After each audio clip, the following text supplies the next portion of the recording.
Hello everyone, a very special good evening to all of you and welcome to our YouTube channel Study with Ritesh and for PDF join our Telegram channel Study with Ritesh.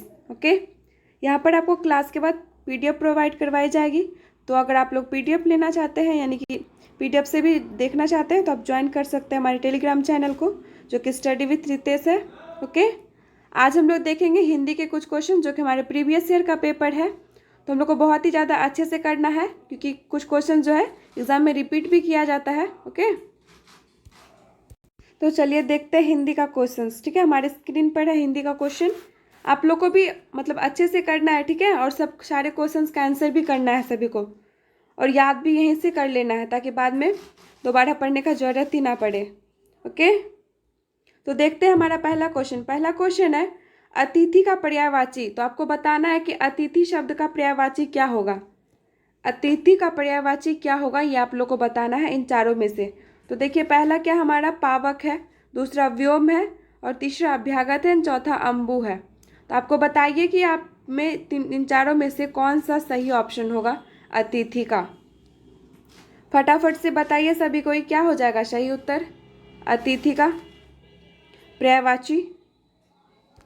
तो very good, जिन्होंने भी option number C किया है then उसका सही है। तो क्या हो जाएगा अतिथि का पर्यायवाची अभ्यागत। ओके क्या हो जाएगा अभ्यागत। अतिथि का और भी एक दो पर्यायवाची होता है, अगर आप लोग को पता है तो आप लोग कमेंट में बताइए, तो हम तो यहाँ बताएंगे ही। फिर बताइए फटाफट से क्या हो जाएगा अतिथि का और पर्यायवाची। तो क्या हो जाएगा आगंतुक। क्या हो जाएगा आगंतुक हो जाएगा। फिर हो जाएगा एक मेहमान। ठीक है मेहमान। क्या देखते हैं हम लोग अब हमारा क्या है यहाँ पावक है। पावक मतलब क्या होता है, हम लोग बचपन से पढ़ते आ रहे हैं अग्नि। ठीक है आग, अनल, दहन, है कि नहीं, ये सब क्या हो गया हमारा अग्नि का पर्यायवाची यानी कि पावक का। फिर हमारा एक व्योम है। ठीक है व्योम व्योम है। व्योम मतलब क्या होता है आसमान, आकाश। ठीक है नभ, गगन, ये सब क्या हो जाएगा व्योम का पर्यायवाची हो जाएगा। ठीक है और अम्बु, अम्बु का मतलब क्या होता है जल होता है। ठीक है जल, जल होता है, पानी होता है, पानी होता है। फिर क्या होता है मेघ पुष्प होता है, मेघ पुष्प होता है, वाड़ी होता है। ये सब आप लोग नोट कर लीजिए कॉपी में। ठीक है आप सभी कोई नोट कर लीजिए कॉपी में, जितने भी एक्स्ट्रा क्वेश्चन बता रहे सबको नोट करते जाइए। ठीक है तो चलिए देखते हैं अगला क्वेश्चन। हमारा अगला क्वेश्चन है पद्मावत इस कवि ने लिखी थी। बताइए सभी कोई पद्मावत किसने लिखा था, फटाफट से बताइए, क्योंकि हम पिछले क्लास में यानी कि पिछले वीडियो में बता चुके हैं। इसके पहले जब हम हिंदी का एक वीडियो कराए तो उसमें बता दिए थे कि पद्मावत किनकी रचना है। फटाक से बताइए किनकी रचना है पद्मावत, फटाफट से बताइए किनकी रचना है पद्मावत। तो क्या हो जाएगा इसका सही उत्तर जी, क्या हो जाएगा जायसी जी। ठीक है तो मलिक मोहम्मद जायसी जी ने लिखी है पद्मावत की, पद्मावत। ठीक है किसने लिखी है मलिक मोहम्मद जायसी। ठीक है चलिए देखते हैं सूरदास की कुछ रचना देख लेते हैं। तो इनका हम बताए थे पिछले वीडियो में क्या, यानी कि जिनके पीछे सुर लगा हो, यानी कि सुर सागर, सुर सागर हो जाएगा। फिर क्या हो जाएगा सुर, सुर सारावली। ठीक है सुर सारावली, सुर सारावली ये इनकी रचना हो गई। फिर एक तुलसीदास की रचना हम देख लेंगे, क्या लिखेंगे रामचरितमानस लिखा है इन्होंने, रामचरितमानस। ठीक है फिर एक है जानकी, जानकी मंगल, दूसरा है जानकी मंगल। ठीक है तुलसीदास की रचना है जानकी मंगल। फिर एक है गीतावली। ठीक है सब याद रखिए आप लोग। देखते हैं हम लोग अब बिहारी जी की रचना। ठीक है तो बिहारी जी की रचना कौन कौन सी है वो भी हम लोग देख लेंगे एक से दो। तो इनकी एक रचना है सतसतई। ठीक है सतशई, सतसई है। इसमें ना 719 यानी कि 719 दोहा जो है इंक्लूड किया हुआ। ठीक है 719 दोहा इंक्लूड किया हुआ है इसमें। और इसमें है ना ये जो बस इनकी एक ही रचना है सतसई, इसी में इनकी 719 दोहे हैं। और इसमें श्रृंगार रस यानी कि श्रृंगार रस का भाव है, ठीक है। इनकी जितनी भी दोहा है इसमें श्रृंगार रस का अनूठा कृति है, ठीक है। जब हम रस पढ़ेंगे तो हम श्रृंगार रस यानी कि बहुत सारे रस होते हैं, तो हम सबके बारे में बहुत अच्छे से देखेंगे, ठीक है। चलिए देखते हैं अगला क्वेश्चन। तो अगला क्वेश्चन क्या है हमारा? अगला क्वेश्चन है नूतन का विलोम शब्द। आप लोग बताइए कि नूतन का विलोम क्या हो जाएगा? नूतन का विलोम शब्द क्या हो जाएगा? बताइए फटाफट से। इन चारों में से नवीन, अवनति, स्थावर, पुरातन, चारों में से क्या हो जाएगा नूतन का विलोम शब्द? फटाफट से बताइए क्या हो जाएगा नूतन का विलोम? तो क्या हो जाएगा नूतन का विलोम इसका? तो वेरी गुड, जिन्होंने भी ऑप्शन नंबर डी किया है देन उसका सही है। तो क्या हो जाएगा? पुरातन, ठीक है। नूतन का क्या हो जाएगा? पुरातन। अब हम लोग एक एक करके इन तीनों को भी देखेंगे कि इन तीनों का क्या हो जाएगा हमारा पर्यायवाची। तो नवीन का क्या होता है सबको पता है, प्राचीन, क्योंकि हम पहले भी बहुत बार बता चुके हैं। और अवनति का क्या होता है? उन्नति। और अस्थावर का होता है जंगम। ये हम लोग के लिए थोड़ा सा डिफरेंट है, ठीक है। अस्थावर का क्या होता है? जंगम। हम इसको अच्छे से लिख देते हैं। अस्थावर का क्या होता है? जंगम, ठीक है, जंगम। ओके,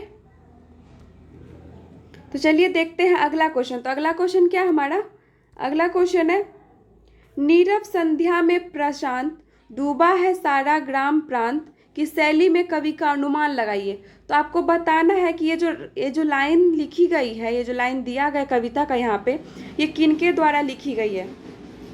आप लोग को ये बताना है कि कविता का लाइन किनके द्वारा लिखी गई है। बताइए फटाफट से, किनके द्वारा लिखी गई है ये रचना, लिखिए लाइन। क्या हो जाएगा इसका सही उत्तर? बताइए इन चारों में से कौन लिखा होगा? देखिए आप लोग को कविता ना पूछकर कविता का लाइन पूछ दिया गया। सोच सकते हैं कि कितना डीपली पूछा जाता है। तो आप लोग को बहुत ही ज़्यादा अच्छे से हिंदी भी करना होगा, क्योंकि हिंदी में भी एक दो क्वेश्चन ऐसा दे देता है कि स्टूडेंट थोड़ा कंफ्यूज कर जाए। तो आपको बहुत अच्छे से पढ़ना है हिंदी, ठीक है। क्या है? नीरव संध्या में प्रशांत, डूबा है सारा ग्राम प्रांत। तो किनकी रचना है ये, यानी कि कौन लिखा है ये लाइन, शैली किनकी है? तो किनकी हो जाएगी? तो वेरी गुड, जिन्होंने भी ऑप्शन नंबर ए किया है देन उसका सही। तो क्या हो जाएगा? रहीम जी की, ठीक है। ये जो लिखा हुआ है किनका है? रहीम जी के द्वारा लिखी गई है, ठीक है। अब हम लोग देख लेते हैं सुमित्रा नंदन पंत जी का एक कविता, यानी कि तो इनका एक कविता है जग पीड़ित है अति सुख से, जग पीड़ित है अति दुख से। ये कविता नहीं है, कविता की लाइन है, ठीक है। जग पीड़ित है अति सुख से, जग पीड़ित है अति दुख से, ठीक है। जग जो है ना, उसको सुख भी है तो उतना ही पीड़ित है, और दुख भी है तो उतना ही पीड़ित है। तो ये जो कविता है ना, कविता का लाइन कहाँ से लिया गया? ये कविता है इनकी कविता है सुख दुख, ठीक है। सुख दुख कविता है, वहीं से ये लाइन लिया गया, ठीक है। और ये जो इनकी ये जो लाइन है ना, ये जो है दिया गया है, ये है दय, ठीक है। ये दे एक नाम से कविता है, यहीं से ये लाइन लिया गया। तो आप लोग देखिएगा जरूर, ठीक है। ये इनकी कविता है, यानी कि जग पीड़ित है अति सुख से, जग पीड़ित है अति दुख से। तो ये कविता है सुख दुख से लिया गया है, ठीक है।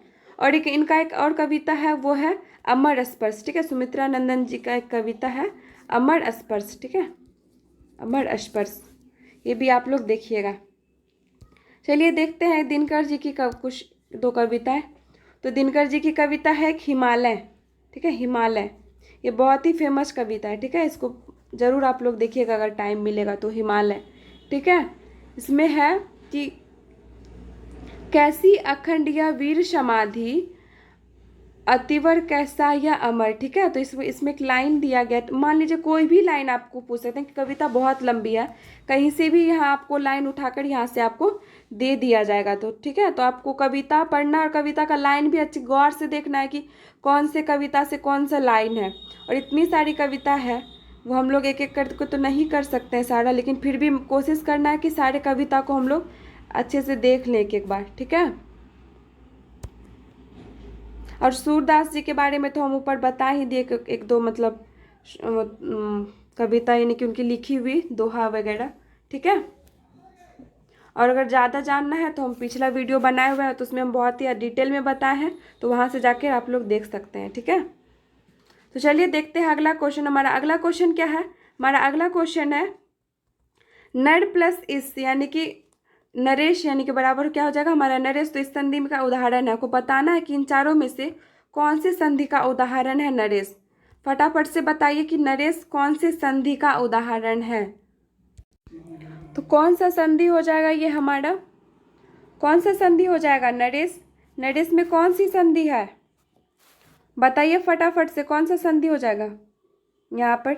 और ये जो चारों दिया हुआ है ना, ये सारा स्वर संधि है। ठीक है, स्वर संधि का 5 होता है। ठीक है, स्वर संधि के 5 वो टाइप होते हैं, हम पहले भी बता चुके हैं पहले वीडियो में। ठीक है, तो यहाँ पे आपको ये बताना है कि नरेश किस संधि का उदाहरण है। बताइए फटाफट से, क्या हो जाएगा?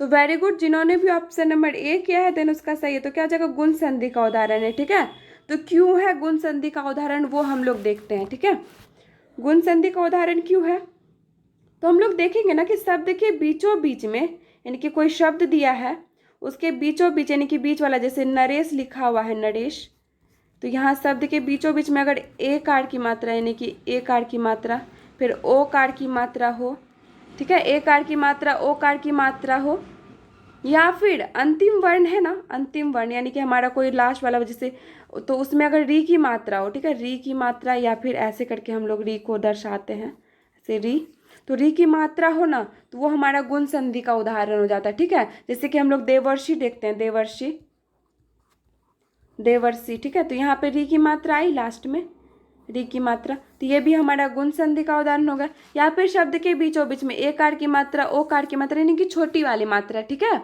छोटी वाली ए कार की मात्रा ओ कार की मात्रा, तो वो हमारा क्या हो जाएगा? गुण संधि के अंतर्गत आ जाएगा। ठीक है, तो ये आप लोग को समझ में आ गया।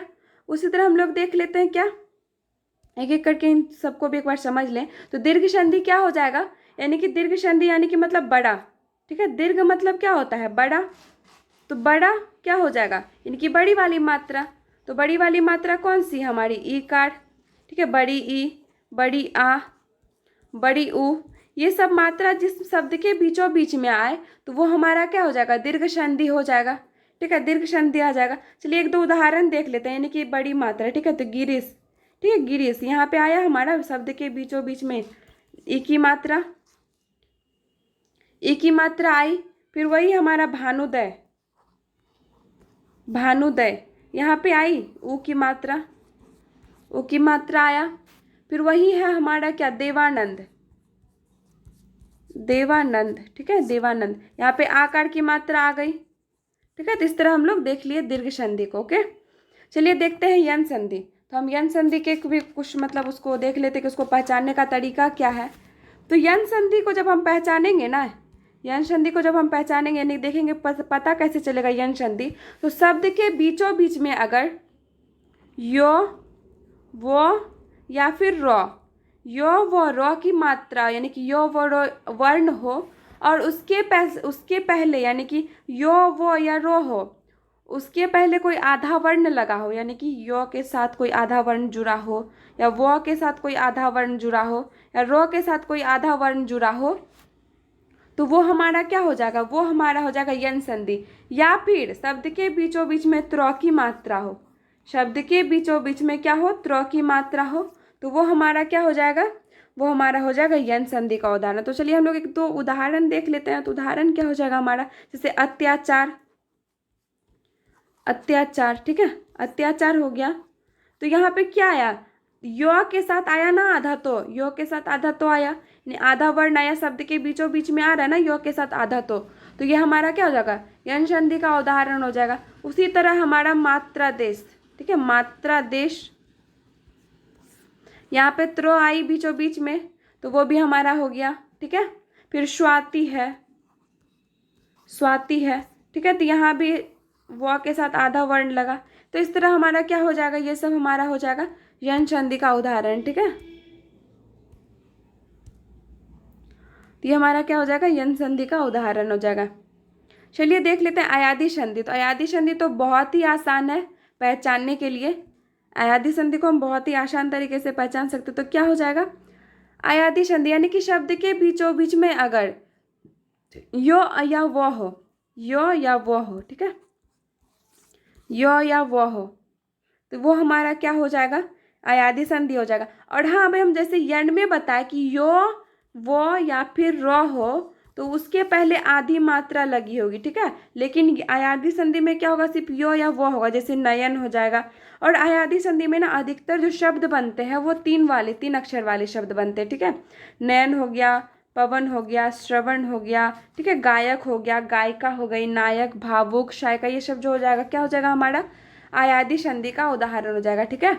एक बच जाएगा हमारा वृद्धि संधि, तो उसको भी हम लोग देख लेते हैं। तो क्या हो जाएगा वृद्धि संधि, वृद्धि संधि, वृद्धि मतलब हम लोग सच सोच समझ रहे हैं ना कि वृद्धि यानी कि उसमें जब गुण आएगा तो वो वृद्धि करेगा ना, तो वो हमारा क्या हो जाएगा वृद्धि, यानी कि बड़ा हुआ थोड़ा सा। जिससे हम लोग गुण संधि में देखे थे कि छोटी वाली मात्रा, ए कार वाली मात्रा, ओ कार वाली मात्रा, फिर देखे थे कि यानी कि राष्ट्र में रेफ वाली मात्रा, ठीक है, यानी कि री वाली।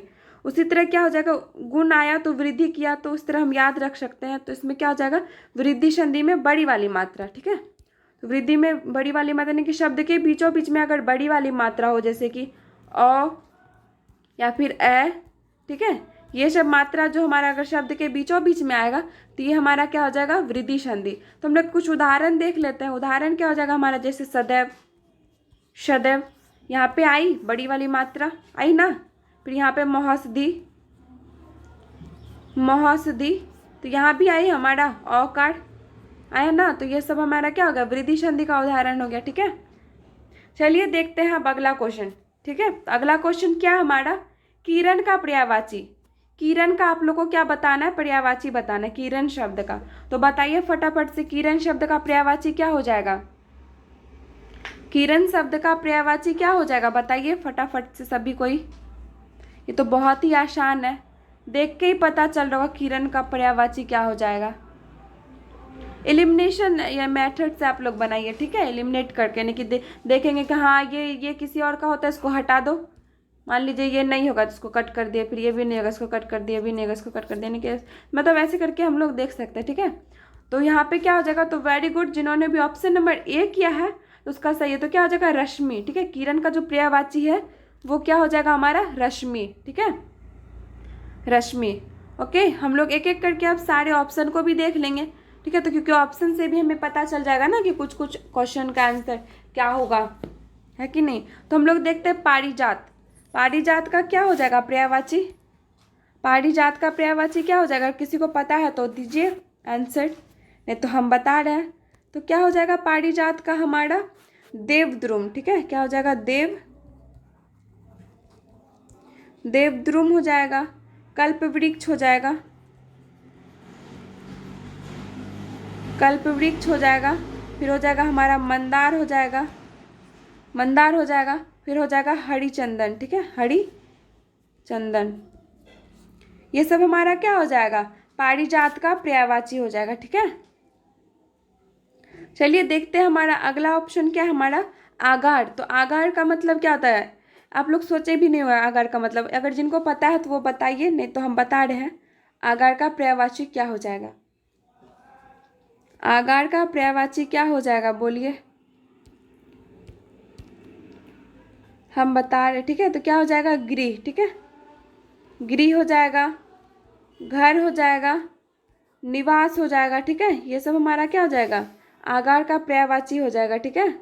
होम हो जाएगा या फिर क्या हो जाएगा हमारा निवास हो जाएगा, ठीक है, ये सब हमारा क्या हो गया, या फिर निकेतन हो जाएगा, ये सब हमारा क्या हो गया आगार का पर्यायवाची हो गया, ठीक है। हम लोग देखते हैं हम लोग, तो चलिए देखते हैं हम अब अगला क्वेश्चन। तो अगला क्वेश्चन क्या हमारा, अगला क्वेश्चन है प्रेमचंद्र की कहानी सदगति का संबंध है। बताइए कि प्रेमचंद्र की कहानी है सदगति, उसमें किस चीज का संबंध यानी कि किस चीज के बारे में बताया गया है। प्रेमचंद्र जी की जो कहानी है सदगति, उसमें किस चीज के बारे में उल्लेख किया गया है। सोचिए कि आपको कहानी से उल्लेख पूछा है, किस चीज के बारे में किया गया है। आप लोग सोच सकते हो कि कहाँ कहाँ से क्वेश्चन कर रहा है। कभी कविता का लाइन पूछ दिया, कविता नहीं पूछा, कविता का लाइन पूछ दिया, वही पूछ रहा है सदगति कहानी है तो उस कहानी में मतलब क्या क्या भाव है, यानी कि किस चीज़ के बारे में, किस चीज़ पर ज़्यादा जोर दिया गया तो उसके बारे में पूछ लिया, यानी कि कवि जो कहानी है उसका किससे संबंध है, ये सब पूछ लिया। तो सोचिए कि आपको कितना ज़्यादा मेहनत करना है हिंदी के लिए भी। चलिए देखते हैं तो क्या हो जाएगा इसका उत्तर। तो वेरी गुड, जिन्होंने भी ऑप्शन नंबर बी किया है उसका सही है। तो क्या हो जाएगा, जातिवाद की कट्टरता। ठीक है, जातिवाद की कट्टरता। इसमें इसमें जो कहानी है ना, इसमें कहानी है एक चमार, यानी कि चमार रहता है, ठीक है, दो, एक बूढ़ा और बूढ़ी रहती है, तो उसी पर पूरा कहानी है, पढ़िएगा बहुत अच्छा लगेगा। यानी कि पंडित जो रहता है ना, पंडित के घर पे ही उसका शायद मृत्यु हो जाता है, तो वो पंडित क्या करता है, एकदम सुबह सुबह उठ के वो ना, मतलब अंधेरा ही रहता है हल्का, तो वो जाता है और उसको रस्से से घर बांध लेता है, यानी कि उठाता भी नहीं, छूता भी नहीं है, क्या करता है, रस्से में उसका टांग बांध के घींचे घींचे ले जाता है और कहीं जाके छोड़ देता है खेत में, और चील बोगला उसका शरीर खाता है। सोचिए कि कितना ज़्यादा यानी कि जातिवाद की कट्टरता थी हमारे समाज में, कि पंडित जो था उस मतलब चमार की जात के होने के कारण उसको मतलब हाथ भी नहीं लगाता था, उसके शरीर को हाथ भी नहीं लगाया, और आया नहाया, मतलब कि जैसे आया वैसे पूरा गंगा जल से स्नान किया, यानी कि गंगा जल डाल के फिर पूरे घर में गंगा जल छीटा और पूरा दुर्गा का पाठ करके एकदम नहाया धोया। तो सोचिए कितनी ज़्यादा मतलब कितना ज़्यादा यानी कि कट्टरता है समाज में जातिवाद का, अभी भी उतना ही है। ठीक है, अभी भी हमारे समाज में बहुत ज़्यादा जातिवाद होता है। तो इस कहानी में यही हमको बताया गया किसके बारे में, कि जातिवाद की कट्टरता से। ठीक है, जातिवाद की कट्टरता। तो चलिए देखते हैं अब हमारा अगला क्वेश्चन है। अगला क्वेश्चन है रक्त संज्ञा शब्द से बना विशेषण, यानी कि एक शब्द है हमारा, क्या है, रक्त है। ठीक है, रक्त है, उससे जो बनने वाला शब्द यानी कि विशेषण, जो इस शब्द से जो विशेषण बनेगा वो क्या बन सकता है। तो क्या हो जाएगा हमारा, यानी कि कौन सा विशेषण शब्द बनेगा रक्त से। तो अब देखिए रक्त वाला तो होगा नहीं यहाँ पे, आप लोग इसको एलिमिनेशन में, रक्त वाला यानी कि रक्त वाला मतलब क्या हो गया, यानी कि रक्त को देने वाला, यानी रक्त रखने वाला।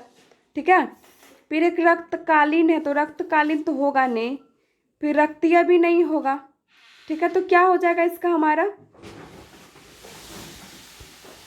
तो क्या हो जाएगा हमारा इसका आंसर, हमारा हो जाएगा क्या, रक्तिम। ठीक है, तो क्या हो जाएगा, इससे जो विशेषण बनेगा वो हो जाएगा क्या, हमारा रक्तिम।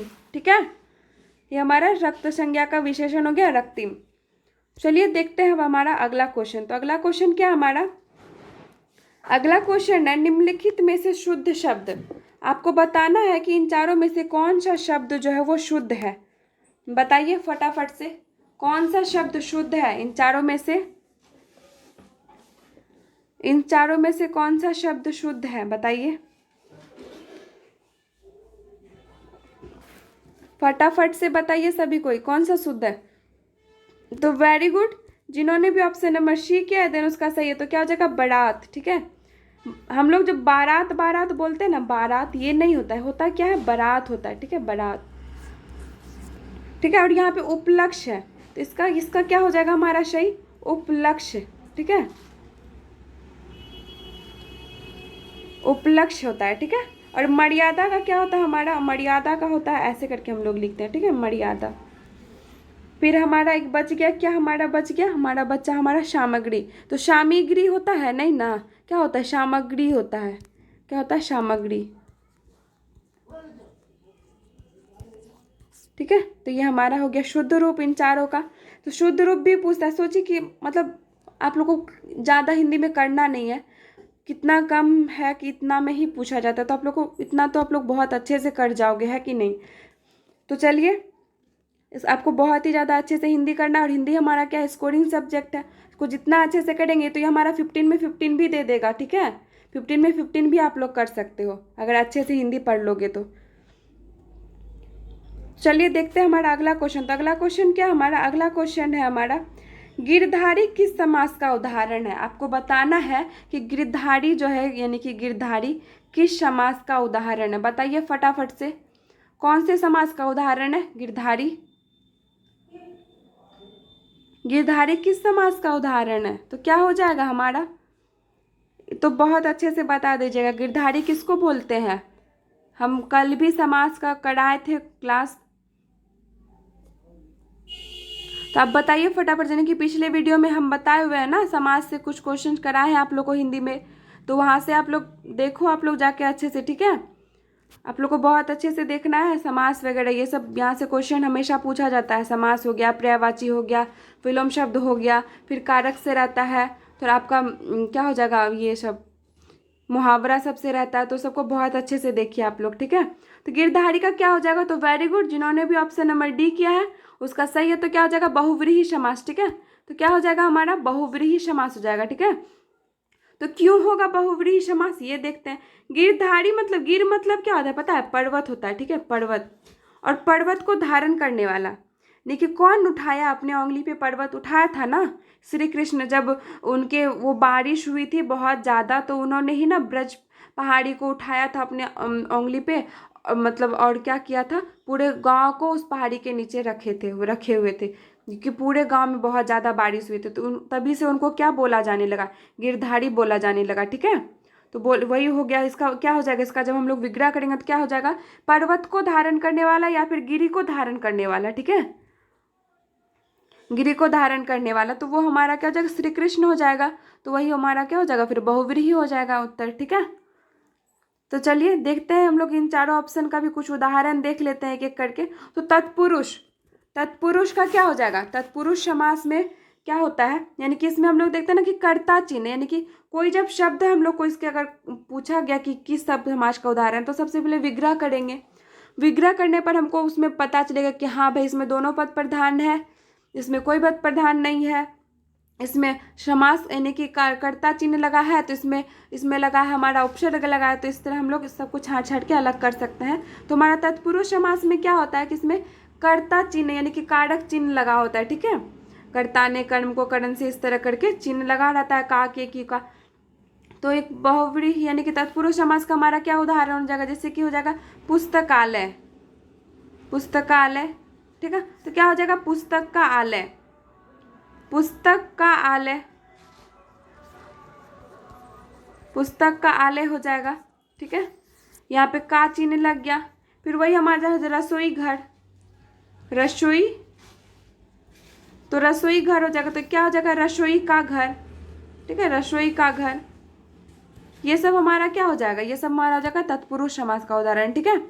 अब लोग देखते हैं अव्ययी भाव। अव्ययी भाव में हम बताए थे, क्या बताए थे कि जिस समास के आगे उपसर्ग लगा हो, ठीक है, जिस समास के आगे उपसर्ग लगा, जैसे प्रतिदिन, प्रति क्या हमारा उपसर्ग है। फिर यथा समय, यथा समय, यथा समय, तो यहाँ पे यथा क्या हमारा उपसर्ग है, ठीक है। तो ये सब क्या हो जाएगा। और इसमें क्या होता है ना अव्ययी भाव में, जैसे एक एक शब्द की पूर्णावृत्ति जब होगी ना, तो वो भी हमारा क्या हो जाएगा, वो भी हमारा हो जाता है अव्ययी भाव में। जैसे हाथों हाथ, हाथों हाथ, ये भी हमारा अव्ययी भाव में हो जाएगा, ठीक है। ये सब हमारा क्या हो जाएगा, अव्ययी भाव समास का उदाहरण हो जाएगा, ठीक है। तो चलिए देखते हैं द्वंद्व समास का उदाहरण। तो क्या हो जाएगा हमारा द्वंद्व समास का उदाहरण। तो द्वंद्व समास में क्या हो जाएगा हमारा, तो हम क्या बताए थे, इसमें दोनों पद प्रधान होता है, ठीक है। क्या होता है, दोनों पद प्रधान होता है, ठीक है। जैसे माता पिता, माता पिता, तो इसका क्या हो जाएगा, माता और पिता हो जाएगा। फिर दिन रात, दिन रात। फिर हमारा हो जाएगा हानि लाभ, हानि लाभ, ठीक है, या लाभ हानि, ठीक है।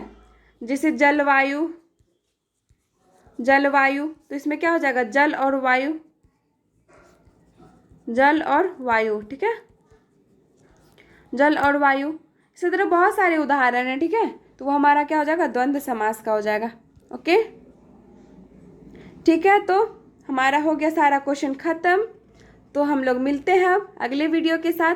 अभी के लिए tata, bye bye, see you, take care. सभी अपना ध्यान रखिए अभी, क्योंकि बहुत ही समय अच्छा नहीं चल रहा है। तो हम लोग अपने घर में रहिए, सभी कोई अच्छे से रहिए और मन से पढ़ाई कीजिए, ठीक है। ओके, वीडियो अच्छी लगी हो तो एक लाइक ज़रूर कीजिएगा, क्योंकि आपके लाइक से हमें मोटिवेशन मिलता है, ताकि हम अब जब अगले बार आएँ तो आपके लिए एक नई वीडियो और अच्छी वीडियो बना कर लाएँ, ठीक है, जो कि आपके लिए बहुत ही ज़्यादा फायदेमंद हो। Okay bye, see you, take care. मिलते हैं अगले वीडियो के साथ।